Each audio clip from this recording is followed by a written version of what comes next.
네, 여러분 안녕하십니까? 금강대학교 공공정책학부의 임무송 교수라고 합니다. 오늘 코로나19로 인해서 우리가 비대면 수업을 진행하고 있는데 제가 오늘 준비한 주제는 한국의 노동시장과 고용정책, 지역고용 전략의 전략을 중심으로 하는 부제를 다룬 주제입니다만 우리가 애프터 코로나, 비포 코로나 세상이 달라졌다고 하듯이 오늘 만나고 있는 이 모습 자체가 한국 노동시장의 변화를 보여주는 장면이라고 하겠습니다. 자, 그러면 제가 준비한 파워포인트 자료를 함께 보시면서 강의를 진행할 텐데요. 제가 배정받은 시간이 50분입니다만 자료 시트가 좀 많아서 제가 큰 흐름 중심으로 진행을 하고 자세한 내용은 여러분이 자료를 참고하실 수 있도록 그렇게 진행할까 합니다. 저도 현재 경기 지역 인자위 선임위원을 맡고 있는데 오늘 현재 함께 하고 계신 많은 분들이 이 지역에서 인자위 관련 활동을 하시는 분들이라고 들었습니다. 반갑고요. 시간이 많지 않기 때문에 자료로 바로 들어가도록 하겠습니다. 자, 크게 보면 두 개의 파트로 나누어 보았는데요. 첫 번째 파트는 우리나라 노동시장 전반에 대한 이해를 같이 한번 얘기해 보려고 하고, 두 번째 파트는 이와 같은 한국 노동시장에 대한 이해를 기반으로 해서 지역고용 전략 문제에 대해서 같이 좀 토론해 보았으면 합니다만, 우리가 비대면이라 여러분들이 제가 안내받기로는 댓글로 의견이나 질문을 주시면은 제가 그것을 확인하고 피드백할 수 있는 시스템이라고 하니까요. 우리가 얼굴은 마주하고 있지 못하지만 활발하게 쌍방향 소통을 진행하면서 오늘 50분을 이끌어갔으면 합니다. 먼저 한국 노동시장에 대한 얘기를 하기에 앞서 코로나 얘기부터 잠깐 할까요? 지금 코로나19가 진정되는 듯하다 수도권, 충청권을 중심으로 다시 좀 확진자가 늘어나서 걱정이 큽니다만 우리 노동시장, 고용정책 관점에서 보면은 코로나19가 경제에 어떠한 변화를 가져왔고 어떠한 변화를 앞으로 또 우리에게 던져줄 것인가 하는 물음을 생각해 볼 필요가 있겠는데요. 최근에 통계청의 고용 동향과 관련해서 5월 기준 동향을 보면은 39만 명의 일자리가 줄어들었다고 발표를 하지 않았습니까? 이제 퍼센테이지로 보면 1.4%의 취업자 감소라고 설명이 되는데 여기에 대해서 박희성 교수 팀이 이 풀타임 이퀴벌런트, 그러니까 전일제로 환산을 해보면 이 고용 감소의 규모가 IMF 외환 위기 때보다도 오히려 심각하다라고 하는 것을 숫자로 보여주고 있어요. 제가 자료에는 숫자를 쓰지 않았습니다만 FTE 방식으로 보면 IMF 외환 위기 때 취업자 감소가 5.8% 정도였다고 하는데 이번 5월 기준으로 보면 7.2%가 감소했다고 해요. 이걸 숫자로 해보면 203만 명이라고 합니다. 그러니까 다시 말해서 통계청 기준으로 한 39만 명보다 몇 배가 됩니까? 이게 5배가 넘는 규모의 취업자 감소라고 하는 것인데 그렇다면은 왜 IMF 때보다 이렇게 전일제로 환산하면은 취업자 감소 폭이 큰데 실제 통계청 기준으로는 적게 나타나는가? IMF 때하고는 대응 방식이 다르다는 거예요.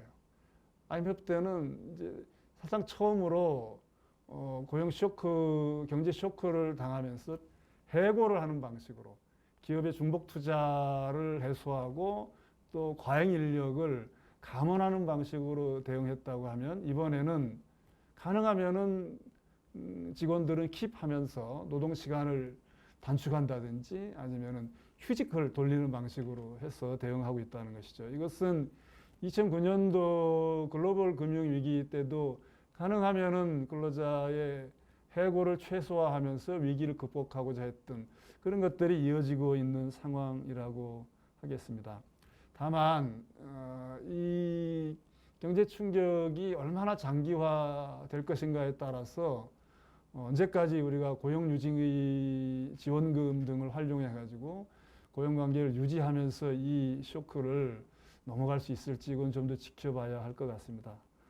사태가 좀 장기화되면은 견디지 못하고 이제 감원이 늘어나는 방식으로 전개될 것으로 보이는데요.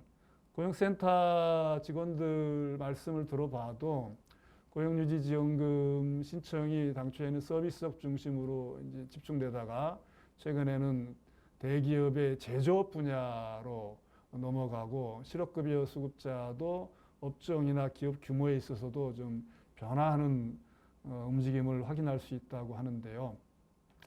자, 제가 코로나 얘기부터 시작한 이유는 코로나 이전과 이후의 세계가 달라질 것이다 해가지고 지금은 BC가 비포 크라이스트가 아니라 비포 코로나, AC는 뭐 애프터 코로나 이런 식으로까지 이제 언론에서 얘기를 하고 있습니다만 이와 관련해서 최근에 한국 경제와 노동시장의 구조적 문제를 다시 한번 확인할 수 있는 논문 발표가 있었어요. 서울대학교의 이근 교수님이 대한민국 종합 미래전망대회라는 곳에서 발표하신 자료를 제가 몇 가지 이제 축약을 해가지고 가져왔는데요.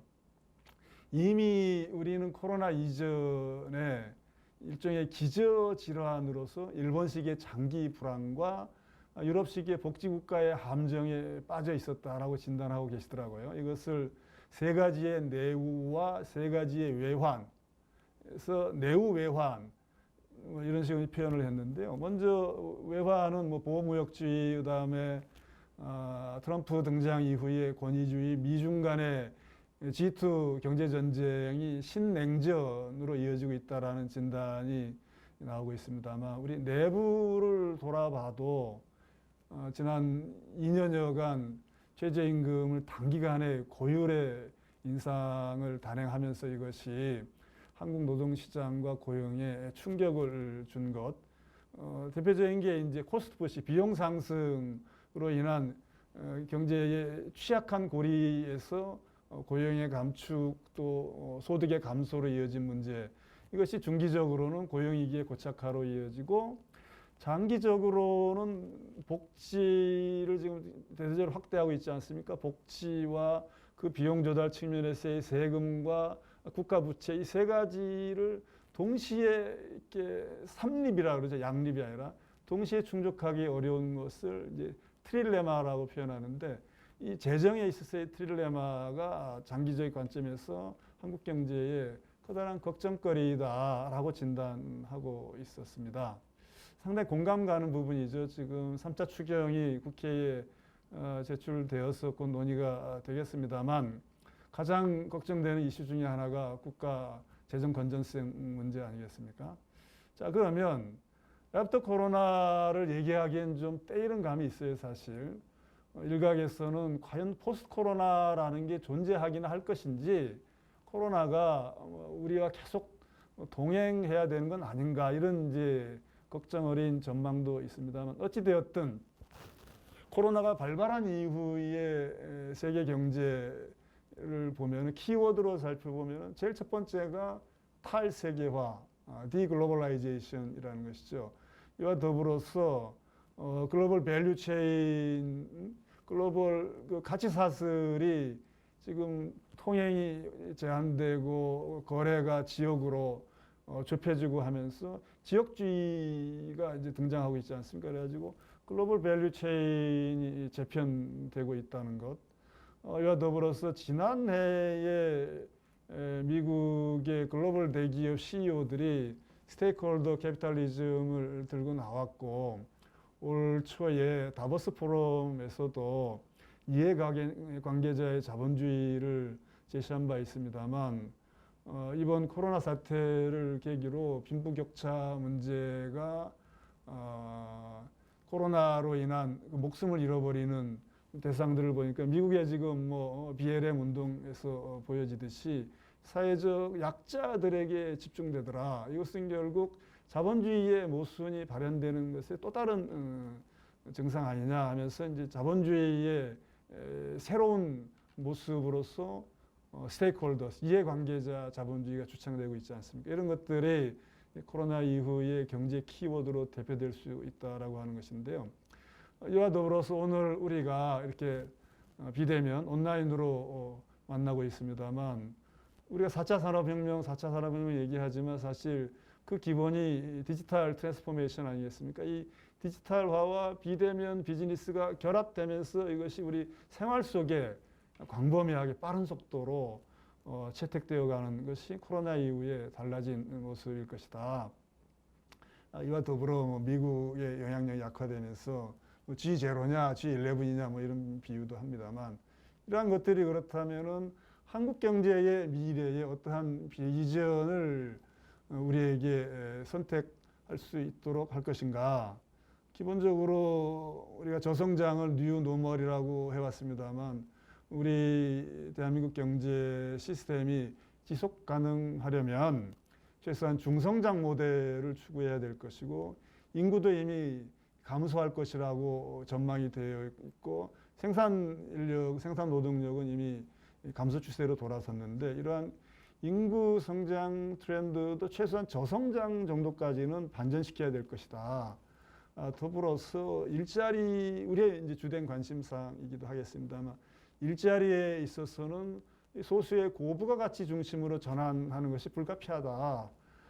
최저임금 문제로 야기된 충격을 완화하기 위해서 최저임금 인상 속도를 이미 올해 좀 조절을 했고 또 내년도 최저임금 논의가 진행되고 있습니다만 속도 조절은 불가피할 것으로 보이지만 그럼에도 불구하고 비용 상승 압력이 여러 가지 이 경제사회 정책, 규제 정책의 결과 계속될 것이기 때문에 이와 같은 코스트 푸시 압력을 우리가 극복하려면은 결국은 디지털화 해가지고 고부가 가치로 나아갈 수밖에 없지 않겠느냐.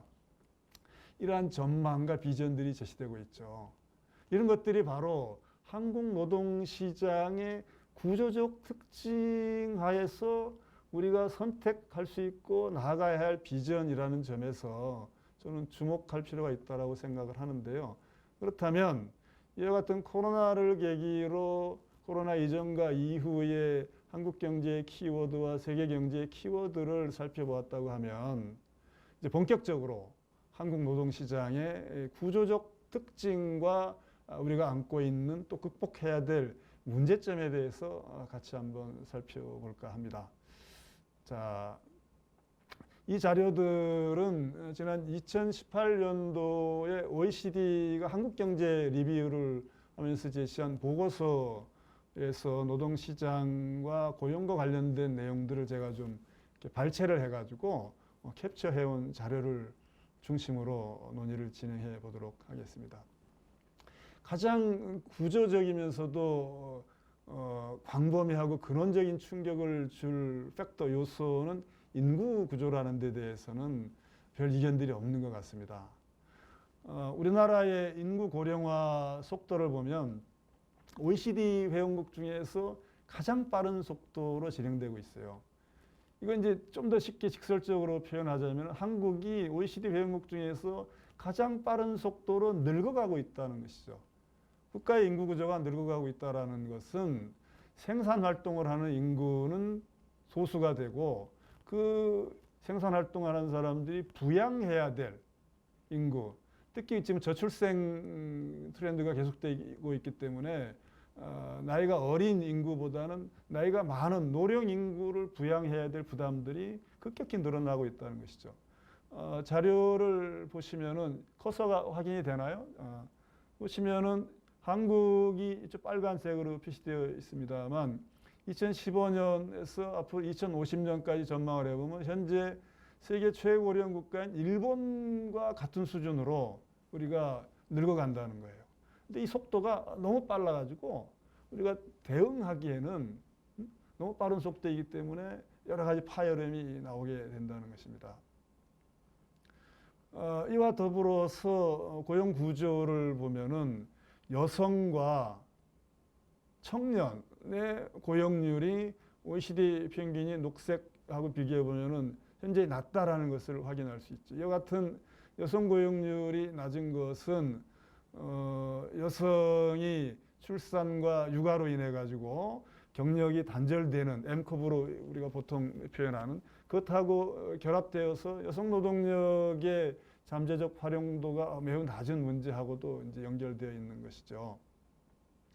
또 하나는 지난 3년여간 우리 노동에 있어서 핵심 주제 중에 하나가 최저임금과 더불어서 노동시간 단축, 주 52시간 상한제로 많이 알려져 있습니다. 아마 그 문제 아니겠습니까? 근데 우리가 노동시간 단축과 그로 인한 고용 충격을 주로 얘기했지만 보다 근원적인 문제는 생산성이라는 것이죠. 이 그래프가 표현하는 의미가 무엇이냐면 한국은 노동시간, 다시 말해서 세계에서 가장 오랜 시간 일을 하지만 생산성 측면에서 보면은 최하위권이라는 겁니다. 그러니까 미국의 절반 수준이라는 거예요. 우리 노동 생산성이. 그러니까 장시간 노동으로 인한 여러 가지 비용 유발 문제는 여전한데 그로 인한 생산성 효율은 매우 낮다라는 것이죠. 그런 의미에서 단순히 노동시간 단축에만 초점을 맞춰서는 안 되고 노동시간을 단축하면서 어떻게 하면 효율성, 생산성을 높일 것인가 하는 문제를 같이 접근해야 한다라는 것입니다. 자, 우리 지금 뭐 양극화 이렇게 얘기를 합니다만 좀 이따 본격적으로 우리 노동시장 구조적인 문제를 다룰 때 나오겠습니다만 임금 불평등이 과거에는 우리가 굉장히 낮은 국가였어요. 그러나 어느덧 다른 나라하고 비교해 보면 10분위 대비 90분위에 비하면 한국이 거의 미국화되어 가고 있는 것을 확인할 수 있죠. 그래서 임금 불평등이 매우 높다라는 것이고 이와 더불어서 아까 여성의 고용률이 낮다 그러지 않았습니까? 근데 여성의 고용률이 낮은데 일자리를 가지고 노동시장에 참여하고 있는 분들을 보면은 저임금 비정규 일자리에 집중되어 있는 것을 확연하게 우리가 확인할 수 있습니다. 이와 같은 문제는 성별 임금 격차하고도 이제 연결이 되는데요. 임금 격차를 보면은 OECD 국가 중에서 남녀 간의 임금 격차가 가장 높은 것을 우리가 확인할 수 있습니다. 물론 이것이 차별적인 격차라고 다 단정할 수는 없습니다. 이제 우리가 그 각종 인적 요소들을 통계적으로 통제를 해가지고 분석을 해보면 좀 달리 나타나긴 합니다만 여전히 남성에 비해서 여성의 임금이 매우 낮다라는 것은 우리가 하루빨리 극복해야 될 이제 과제이겠죠. 또 하나 문제는 우리가 OECD에서 가장 빠른 속도로 늙어가고 있다고 말씀드렸잖아요. 그런데 그 노인들이 매우 가난하다는 거예요. 그래서 이제 특징적인 모습이 우리나라 고령자의 경제활동 참가율, 고용률이 다른 나라에 비해서 매우 높게 나타납니다. 이것은 나이를 먹어서도 노동시장에서 열심히 활동을 하는구나 하는 긍정적인 측면일 수도 있겠지만 본질적인 측면은 노후의 생계가 불안정하다 보니까 노동시장에서 일을 해가지고 소득을 벌어들이지 않으면 생활이 굉장히 어렵다는 것이죠. 우리가 국민연금 수급자가 이미 나오기 시작하긴 했지만 아직까지 국민연금이 완전히 성수되어 있지 못하기 때문에 노후의 빈곤 문제가 굉장히 심각한 사회적 과제이다라는 것이고요. 더불어서 4대 기업, 우리는 이제 재벌, 그룹 이런 표현을 씁니다만 이 4대 기업 집단의 지배력이 점점점 확대되어 가고 있는데 이에 대해서 우리는 다른 나라에 비해서 대기업에 대한 규제가 굉장히 광범위하죠. 제가 이걸 일일이 다 읽지는 않겠습니다만 출자를 제한하고 지주회사도 제한하고 채무보증, 내부 거래 여러 가지 이제 규제를 하고 있습니다. 그런데 그럼에도 불구하고 보면은 또 다른 한편은 이제 중소기업에 대해서 집중적인 지원을 하고 있죠. 보증 측면에서만 봐도 우리가 일본 다음으로 중소기업에 대한 집중적인 지원이 있습니다. 그래서 우리는 한마디로 단순하게 얘기하면 대기업은 규제, 중소기업은 지원 이런 식으로 정책을 펴고 있는데 그럼에도 불구하고 대중소기업 간의 생산성 격차가 굉장히 커지고 있고 다른 나라하고 비교해 봐서도 격차가 굉장히 크다는 게 한국 경제와 노동에 있어서 특징적인 문제점 중에 하나이기도 합니다. 자, 또 하나 문제는 우리가 이번 코로나와 관련해서도 사회적 약자들이 직접적인 충격을 세게 받았다라고 하는데 그중에 대표적인 집단이 자영업자들이죠. 네. 자영업은 최저임금 인상의 충격이 가장 집중된 영역이기도 하지만 이번 코로나로 인해서 자영업자들이 엄청난 타격을 받았는데 다른 나라하고 비교해 보면은 제가 여기 25% 대 17.7% 숫자를 써놨는데 이게 무슨 의미냐 하면은 다른 나라의 소득 수준과 자영업자 비중을 쭉 뽑아가지고 추세선을 따져보면 우리나라 정도의 소득 수준이면은 약 17.7%, 18% 정도가 적정하다라고 할 수 있겠는데 실제로는 자영업자 비율이 25%. 네 명 중에 한 명은 비임금 근로자이고 그 중에 대다수는 가족 종사자 빼고 나면은 자영업자라는 것이죠. 근데 더 큰 문제는 이 자영업자들이 매우 영세한 생계형 자영업자라는 거예요.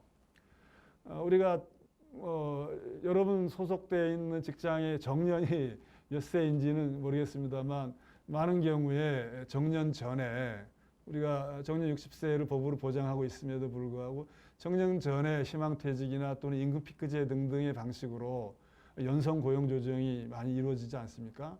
그러면 직장에서 1차 노동시장 프라임 잡에서 나오고 나면은 다시 재취업할 임금을 받는 일자리가 많지 않다 보니까 우리가 뭐 치킨 공화국이라고 하듯이 그 치킨집 뭐 이런 소규모 생계형 자영업이 굉장히 많이 이제 과잉일 정도로 늘어나고 있죠.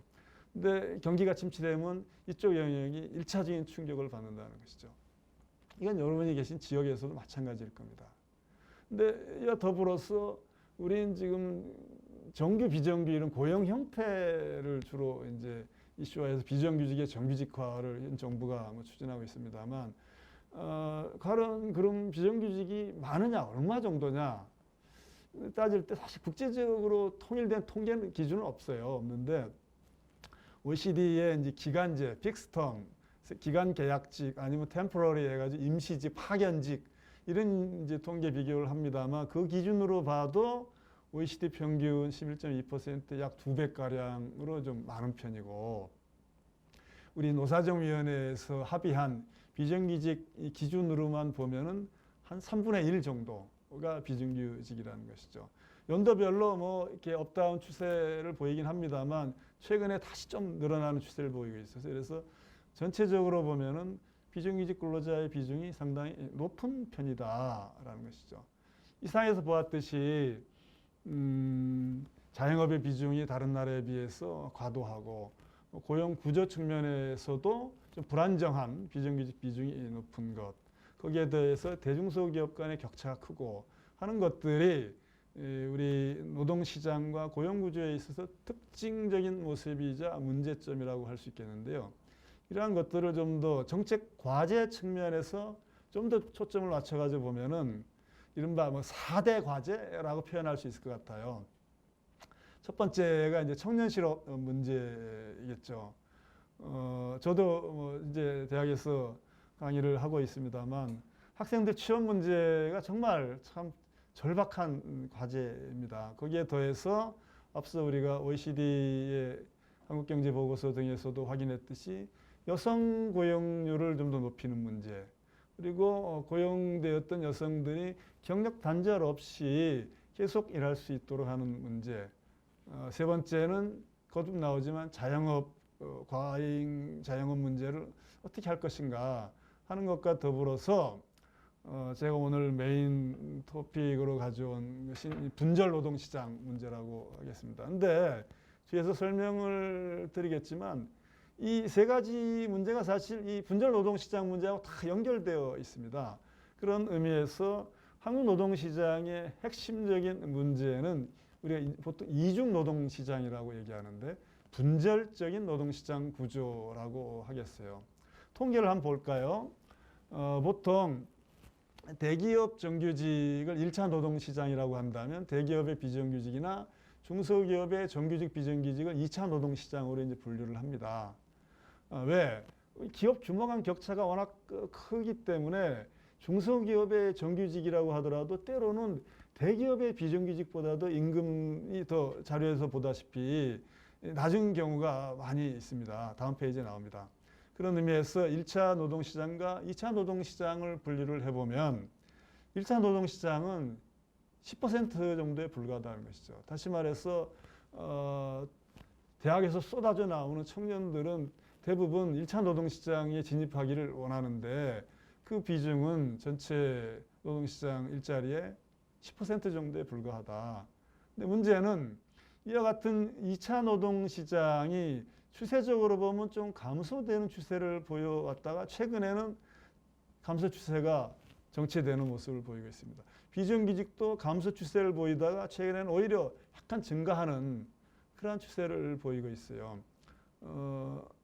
중층적인 분절이라는 문제를 더 강조하고 싶은데 저는 이 임금 수준뿐만 아니고 근속연수, 그다음에 사회보장 중에 우리 노후에 가장 든든해야 될 게 이제 국민연금 아니겠습니까? 국민연금, 또 한국적인 특징이긴 합니다만 퇴직금이나 퇴직연금, 퇴직급여 문제, 그 기업의 상여금 등등을 보면은 임금 수준도 엄청나게 차이가 나는 걸 숫자로 확인할 수 있죠. 중소기업의 비정규직은 대기업 정규직하고 보면 절반도 안 됩니다. 근속연수도 거의 뭐 3분의 1 수준에 불과하죠.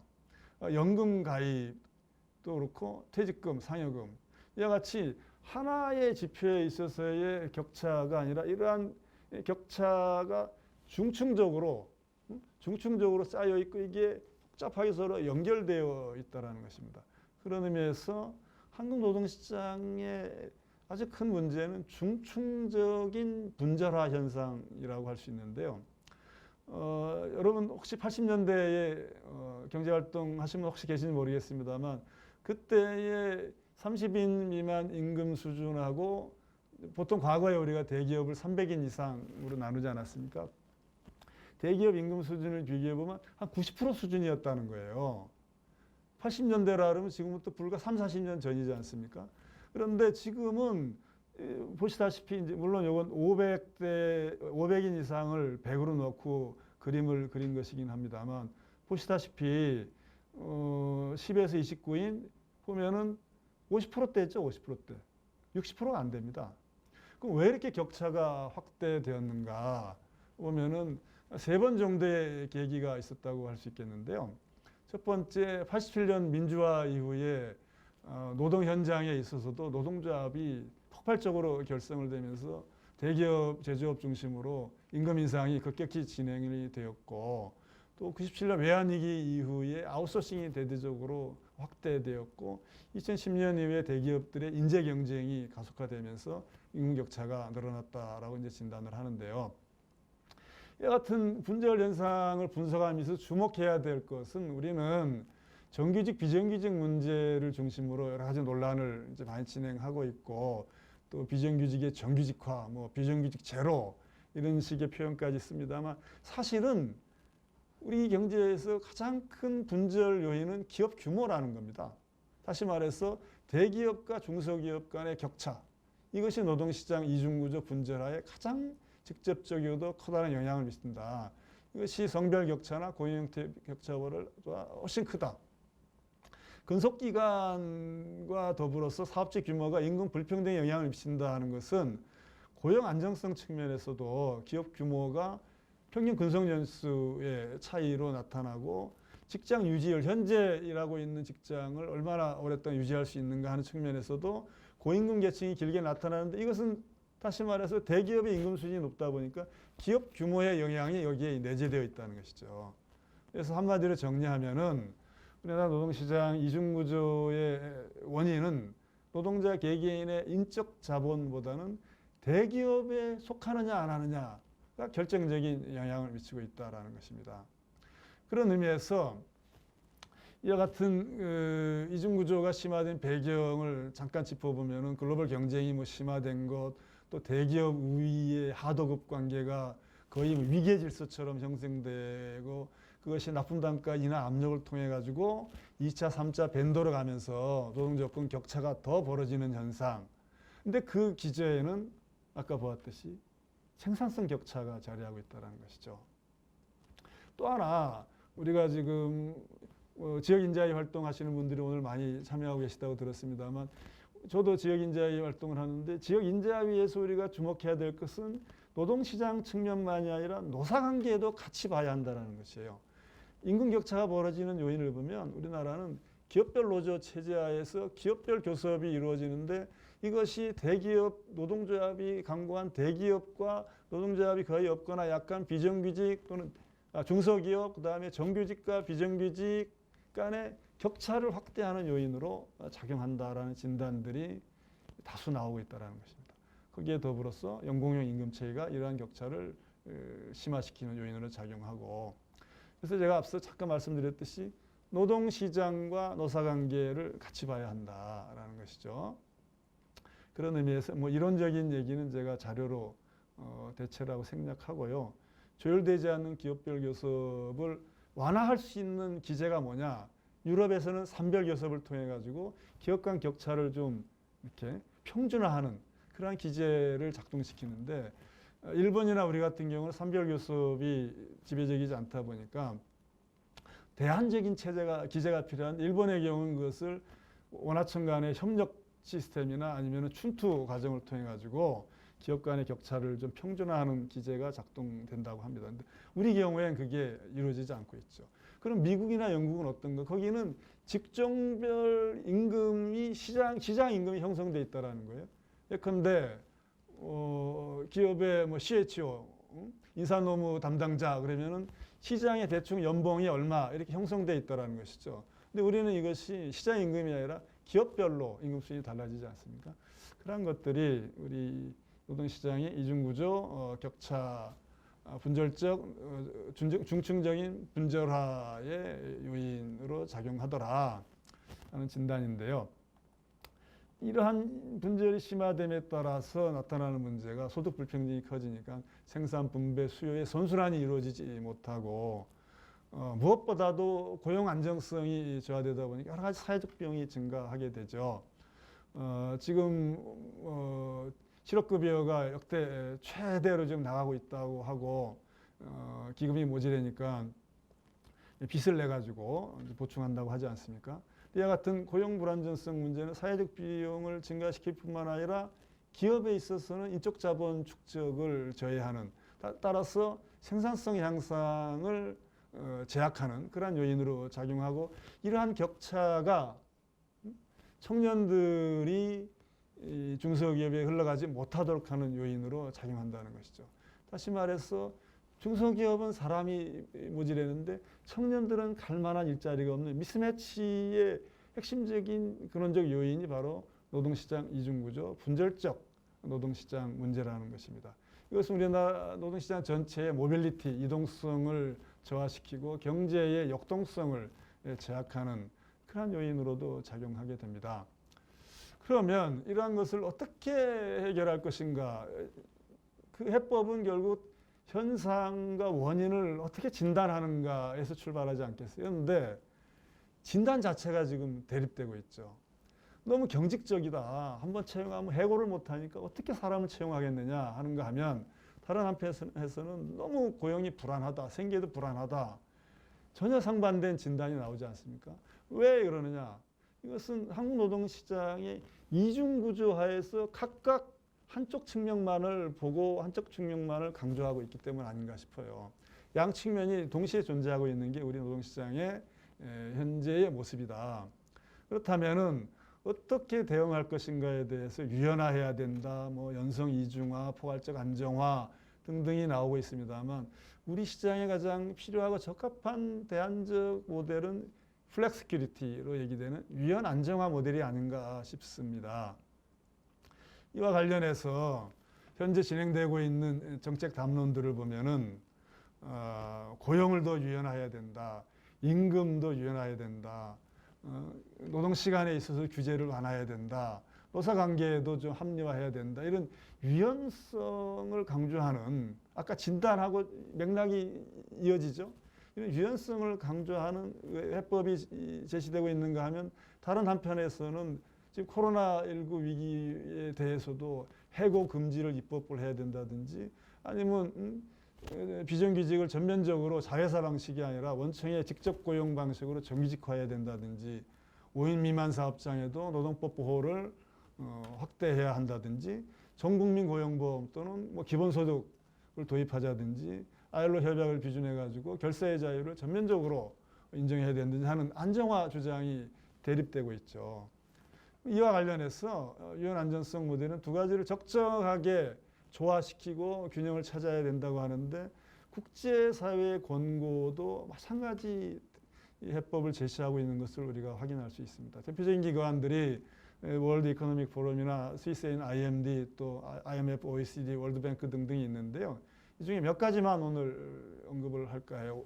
월드 이코노믹 포럼은 우리는 뭐 등수에 굉장히 민감합니다만, 사실은 등수보다는 어떠한 문제를 지적하고 어떠한 대안을 제시하고 있는가가 더 의미 있다고 할 수 있겠는데요. 생산성 향상이 필요하다. 그리고 이중구조와 경직성을 개선해야 된다라는 진단을 우리가 주목해야 할 것 같고요. IMD는 지난주에 2020년도 결과가 발표돼 가지고 28위에서 23위인가 하여간 등수가 좀 올라갔다 그래서 굉장히 여러 가지 긍정적인 해석이 있었습니다만, 여전히 우리 노동시장의 개방성 부분이나 고용 측면에서는 많은 문제가 있다라는 지적을 우리가 기억해야 하겠습니다. OECD의 한국경제보고서 2018년, 2019년 매년 이제 나오고 있는데요. 뭐 재정이 좀 더 적극적 역할을 해야 된다든지, 통화를 완화해야 된다라는 것과 더불어서 우리가 주목해야 될 것은 생산성 향상이 필요하다. 최저임금은 좀 더 속도 조절을 해야 된다. 더불어서 정규직에 대한 보호는 좀 완화하고 비정규직에 대한 사회보험 적용을 확대한다든지, 취업 가능성보다 양질의 일자리에 취업할 수 있도록 하기 위해서는 직업훈련 같은 것들이 좀 필요하다. 뭐 이런 지적들을 우리가 경청해야 될 것 같습니다.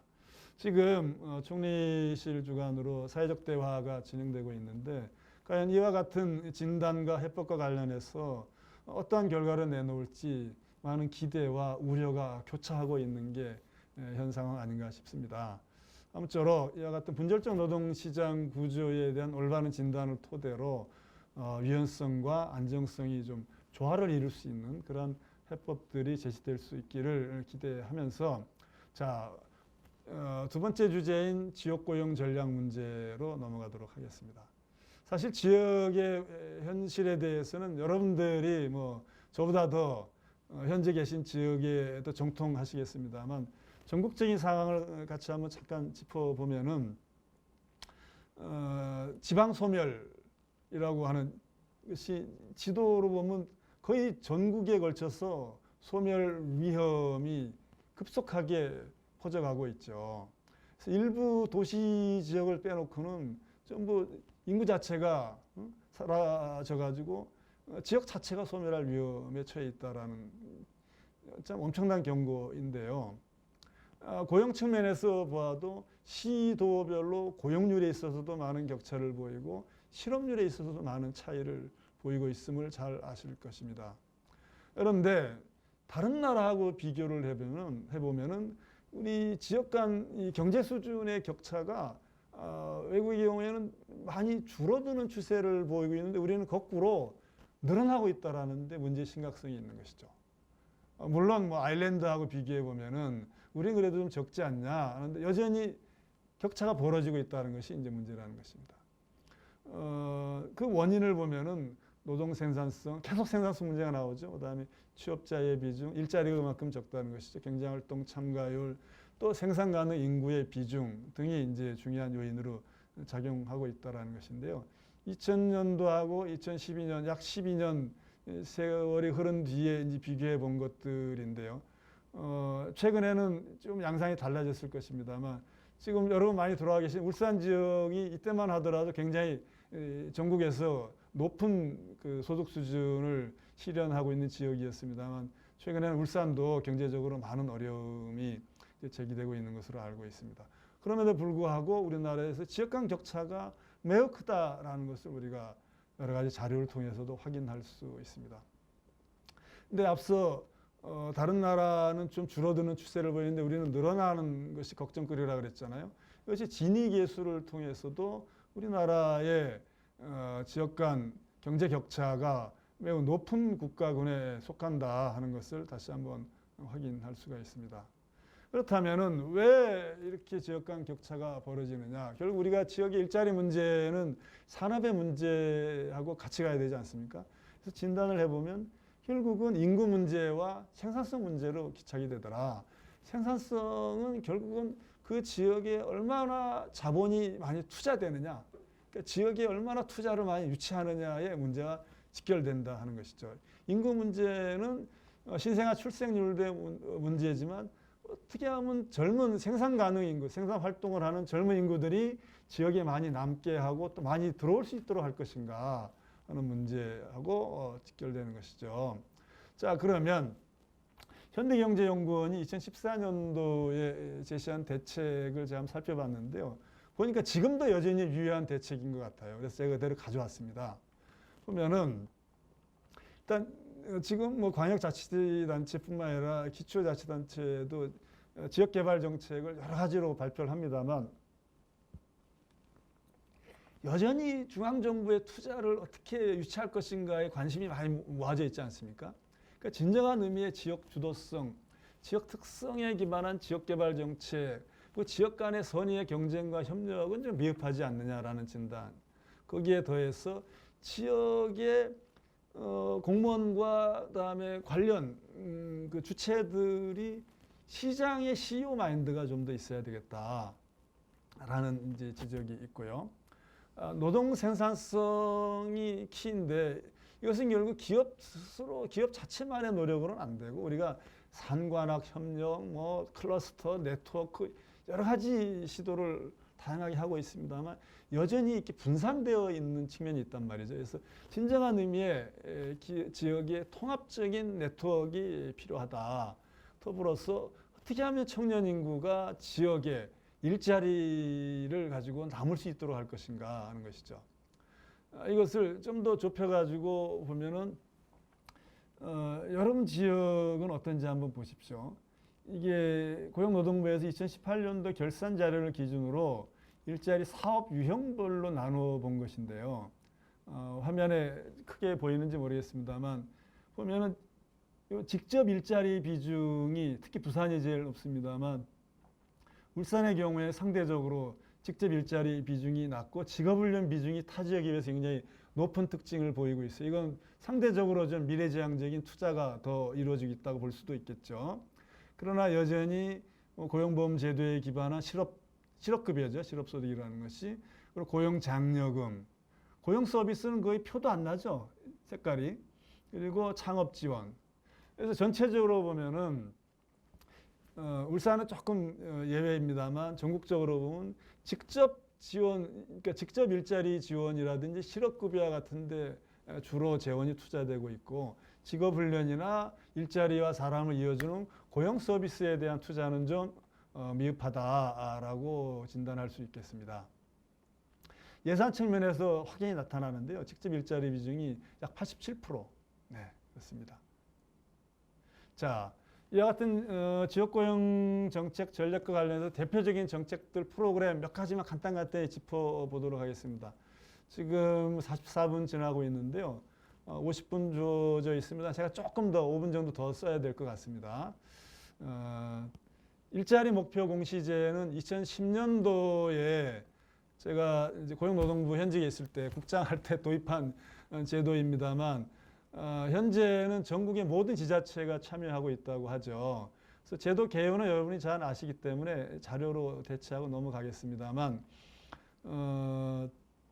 일자리 공시제를 통해 가지고 자치단체장들이 지역의 일자리 문제에 보다 관심을 가지고 보다 지역 특성을 반영한 지속 가능한 정책과 사업을 좀 많이 하도록 하자라는 취지로 도입된 제도인데 양적인 측면에서는 많이 확산되었지만 질적인 측면에서는 아직 좀 가야 할 길이 많이 남아 있다라는 진단이 있는 것 같습니다.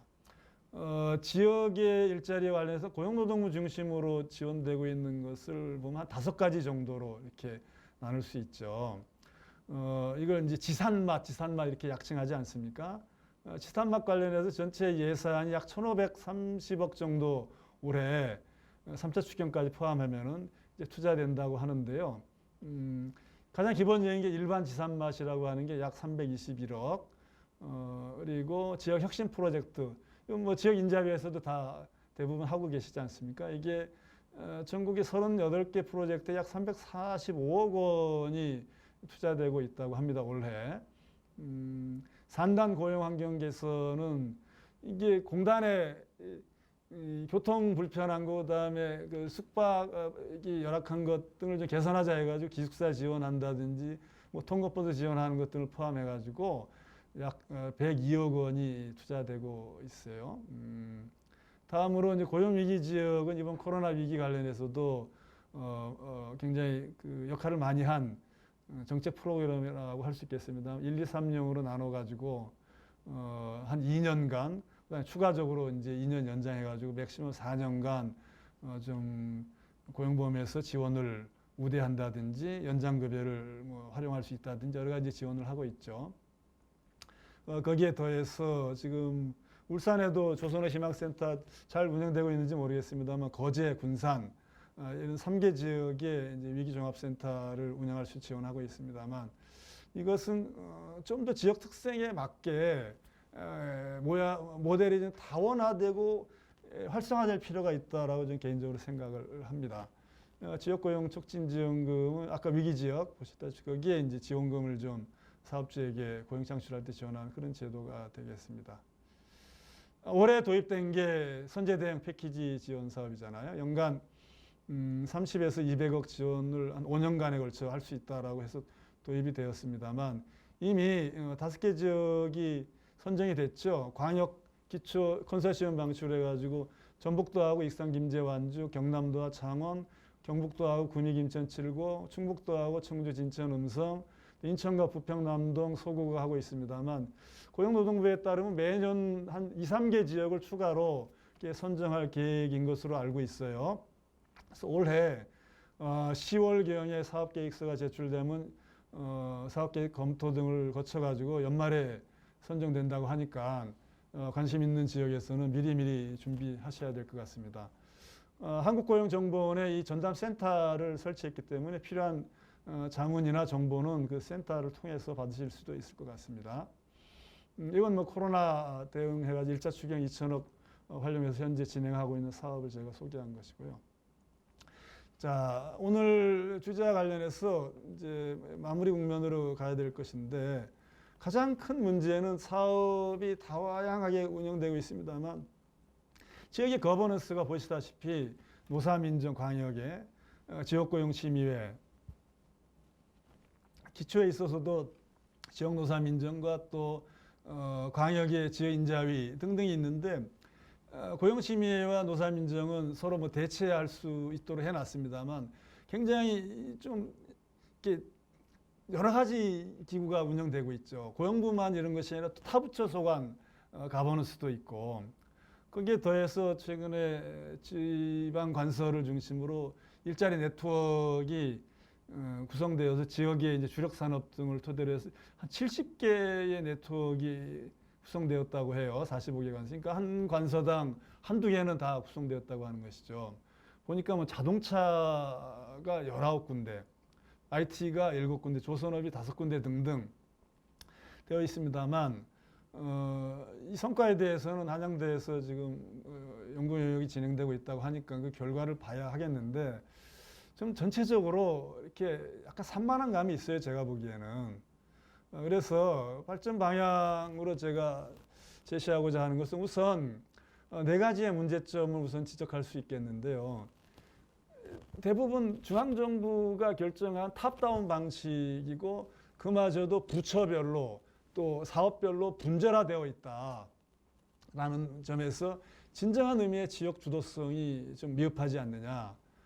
뿐만 아니라 지역의 특히 지방자치단체의 일자리 담당하시는 분들 보면 순환정보가 잦고 또 비선호부서이다 보니까 이 전문성이 축적될 시간이 별로 없어요. 그러다 보니까 정책 역량에 많은 차이를 보이고 거버넌스도 앞서 제가 예시를 했지만 지나치게 형식적이거나 아니면 지나치게 경직적이어서 진정한 지역 특성을 반영해 가지고 재량과 창의를 가지고 이렇게 운영하기에는 좀 어려운 그러한 점이 있습니다. 더불어서 성공 사례 축적과 확산이 좀 더 이루어질 필요가 있고 법령도 정비될 필요가 있다. 그런 의미에서 지역의 특성을 좀 더 마이크로하게 반영해야 되겠다. 예컨대 경기도만 하더라도 경기 남부와 북부가 전혀 다르거든요. 경상도는 마찬가지일 거예요. 전라도는 마찬가지고. 네. 뭐야 이게. 그런 의미에서 지역의 특성을 좀 더 고려해야 될 것이고 산업단지도 좀 서로 보완성을 가질 수 있도록 중첩되지 않도록 하고 무엇보다도 저도 대학에 있습니다만 지역의 고등교육기관하고 지역의 산단이라든지 자치단체 등등이 긴밀하게 통합적인 네트워크를 구축해서 운영할 필요가 있다.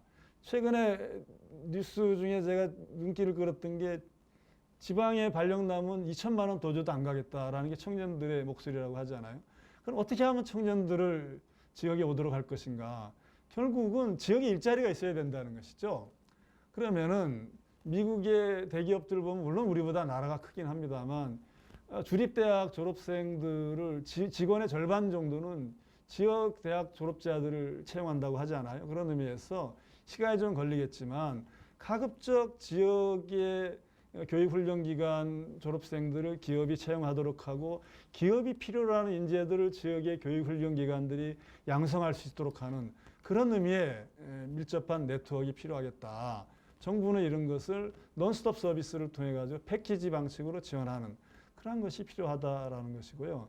그런 의미에서 지역의 주도성 강화와 중앙정부는 탑다운 방식이 아니라 조율하고 조정하는 역할을 강화해야 하고 산업단지를 설계할 때 그때부터 이미 인력을 어떻게 할 것인지 계획이 함께 가야 된다는 것이죠.